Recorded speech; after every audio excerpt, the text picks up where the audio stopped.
ఆన్లైన్లో ఉన్న ప్రతి ఒక్క దేని బట్టి కూడా మన ప్రభువైన యేసుక్రీస్తు వారి ఘనమైన నామంలో మీ అందరికీ శుభం తెలియదు. అందరూ బాగున్నారు కదండి.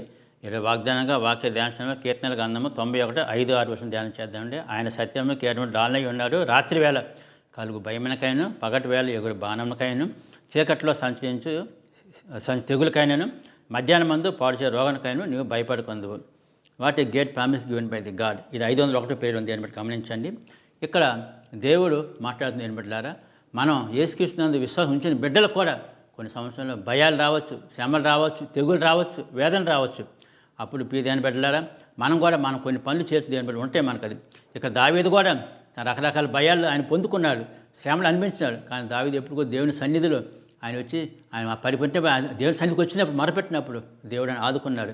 ఇక్కడ బైబిల్లో ఒక రాజు కూడా ఒక మరణకరమైన రోగంతో ఉన్న రాజు కూడా ఉన్నాడు. ఆ రాజు పేరు హిజ్కియా రాజు.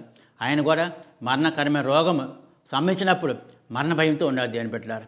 అప్పుడు హిజ్కియా రాజు దేవుని సన్నిధికి వచ్చి దేవుని సన్నిధి కన్నీటి కార్చాడంట, విలపించాడంట.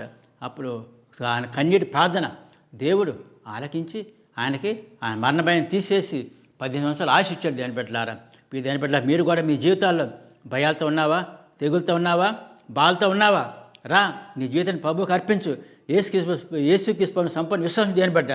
అప్పుడు దేవుడు మీ యొక్క ప్రార్థన ఆలకించి మీ శ్రమలు తీసివేసి, మీ బాధలు తీసేసి, మీకు బాధల నుంచి గొప్ప విడుదల దయచేసి మీ జీవితాల నుంచి మీకు ఉన్న స్థలం మిమ్మల్ని ఉంచుతాడు దేని బిడ్డలారా.